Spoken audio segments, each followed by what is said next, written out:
Hey, welcome to another episode of Legion Elite Motorsports. I'm your host, Isaiah. And today we're going to knock out some wiring.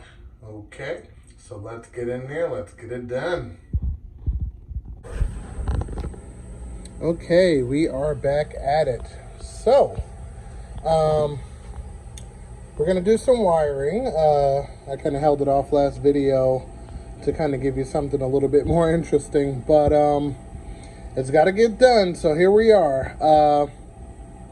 And again, last video I do apologize for how that sucker came in. For some weird reason, it wouldn't allow me to upload the single video together as one, so I had to split it into two in order for it to go through. So, you know, go back, take your time, watch part 1 and part 2, and you know, take it from there. That'll get you caught up to here. And yeah, so we got the wires kind of separated. Okay, injectors, TPS, water temperature sensor, stuff like that is over here. Then we have stuff for the ignition switch and power, which should be, okay, that's right here. Everything's labeled, so it makes everything super simple. And now all I have to do is strip the wires for the air temperature sensor, the water, which is these two here, and let's see. I'm going to use that O2 sensor because it is new, so once it warms up, it reads pretty accurate. It is a Bosch unit, but we do have a wideband, and I'm going to be going by the wideband and, you know, just kind of doubling back and make sure that I'm getting the same number through this sensor here, which is closest to the turbo. So, I'm going to wire that in. Also, a lot of people, these are the injector clips here. Those are going to be wired directly. And we're going to be using heat shrink and solder. And a lot of people are starting to veer away from this method of putting wires together for automotive application, and it's due to vibration. Once the solder solidifies, sometimes over time it does crack, and then now you have an open circuit. You can't find it, you don't understand why. It's usually because of that. So I'm going to technically braid the wires together, so even if the solder does break, the wires braided together, you'll still have perfect connection. Plus the heat shrink part of the pieces will hold it in tight connection so it doesn't pull away from each other. So with that being said, I'm going to start connecting these wires. You know, again, I don't want to pull you guys through this long drawn out story here, but I'm going to connect these wires. So you're going to take your two wires and you're going to put them together like this. Let's see, make sure this isn't twisted. All right, put it together like so. And then you're going to twist it together like that, a little bit tighter, of course.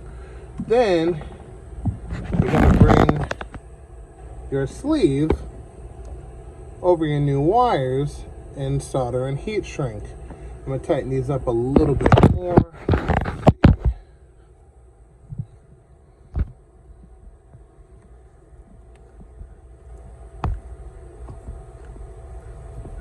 So this way, even if they get pulled, it's not going to come apart.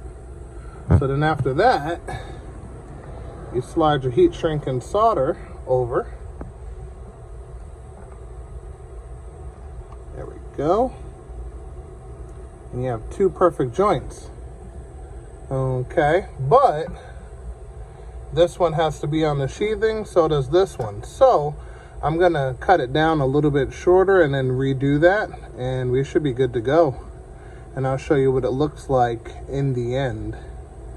Alrighty, so we're gonna pull this back and bring these closer together. All right, and as you can see, that is how it looks. I did this one too. Solder's melted. Everything's melted perfectly. And boom, that's ready to go. So we're gonna do that times, I'd say 24 times or so. And yeah, I'll be back.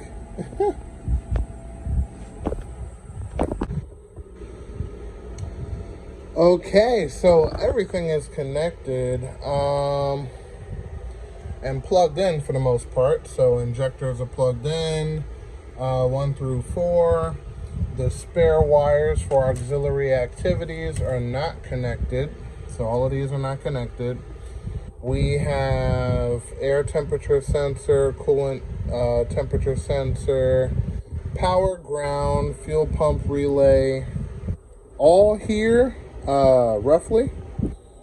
So what I'm gonna do is I'm going to go ahead and put power to the system, plug in the computer, and see if I can read anything on it, especially things like TPS. Before I finally put this together, I want to make sure I'm getting signal from the TPS. So yeah, let's dive inside and plug everything up.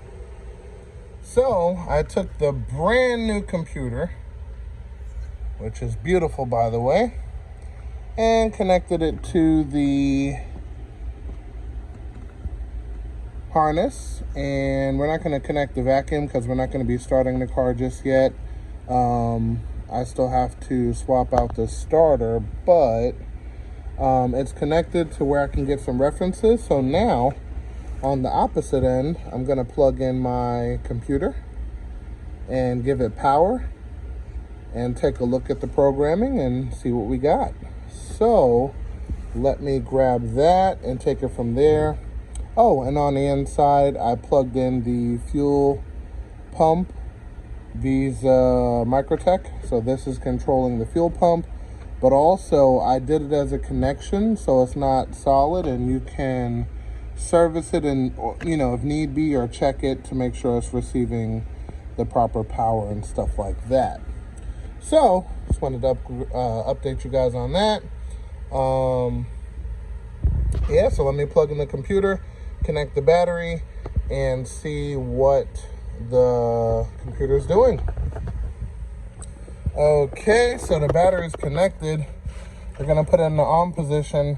And what you're gonna hear is the pump prime and turn off. That's how I know if it's connected properly. So here we go. You may not be able to hear it, but I'll let you know. All right, the pump is on.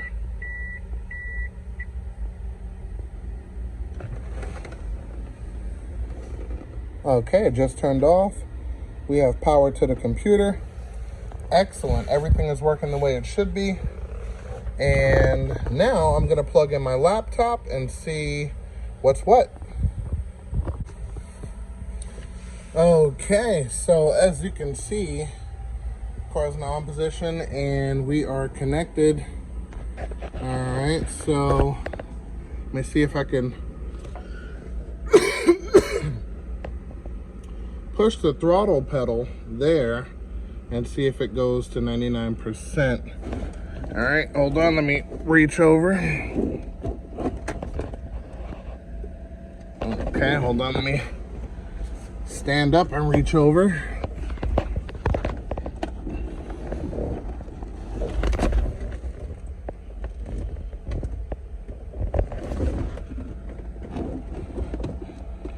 Yep, perfect.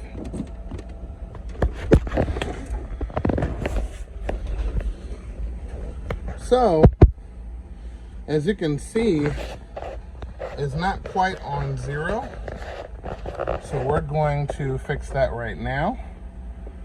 So I go up on the keypad. Then we go to TPS scale, P for programming. And then we're gonna raise this percentage until we get 0.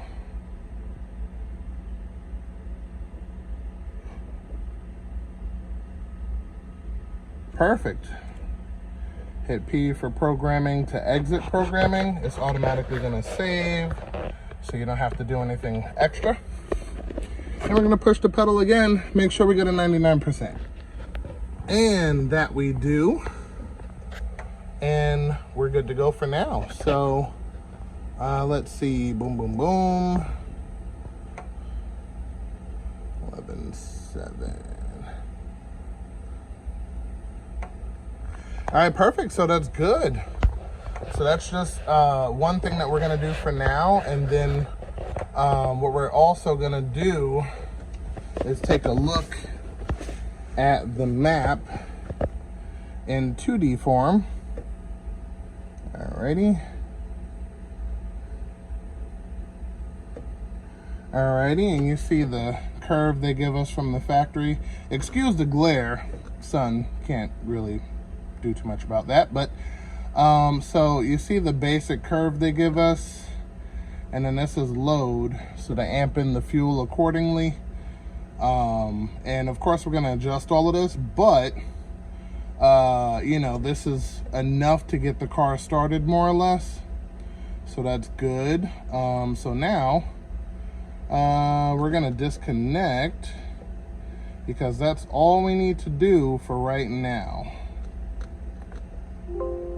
Okay, so now that everything here is working 100%, the fuel pump primes like it should, everything is working 1000% perfect. I couldn't ask for anything else. Okay, so we're gonna do a quick recap of what all is connected, what's required to be connected, what is an option, things of that nature. So, from the harness, we have power and ground, which is right here, power and ground. Then we have the fuel pump relay, which is that guy there. These are not necessary, so we'll put this back over here. Then we have all of the injectors. Of course, that's required. TPS, that's required. Water temperature, which is right down there with the yellow wire, that's required. Air temperature sensor, that's connected, but an option. Let's see. Then we have a vacuum coming from the intake manifold going to the computer, that's required. Then for the 4-wire, which is this guy here, it's all wrapped up and complete, but this is a 4-wire. You're going to use the this is the 4-plug, excuse me, that connects to the computer, and you're going to use the red wire from that, and that goes to negative VE, which is connected to the negative side of the coil. And then ignition switch and power is connected to the positive side of the coil, which also feeds into the fuel relay and the computer, so all of that's required. And O2 sensor, I have it connected to the original O2, which has been replaced. That's an option. You don't need it, because the computer is not going to automatically adjust for corrections. So that's just for you. If you're tuning it from the computer, you can see a O2 reference from that. So that's pretty much about it. Additional, added a new vacuum line to the fuel pressure regulator, and it is good to go.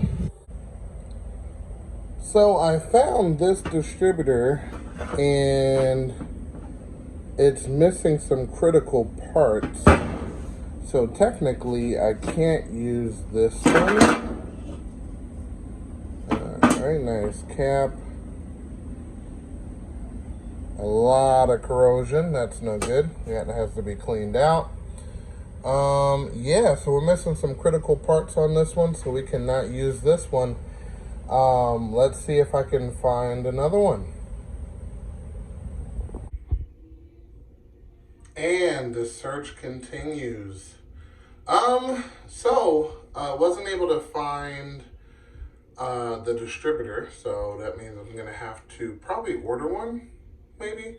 I could have sworn there was another one. I'm going to keep looking, but if I don't find it, I'll just order another one. But anyway, with that, we're going to call it an episode. Definitely, if this is the type of content you like to watch, definitely consider subscribing, hitting that bell icon so you can get updated notifications. And I will see you next time. And remember, knowledge is power.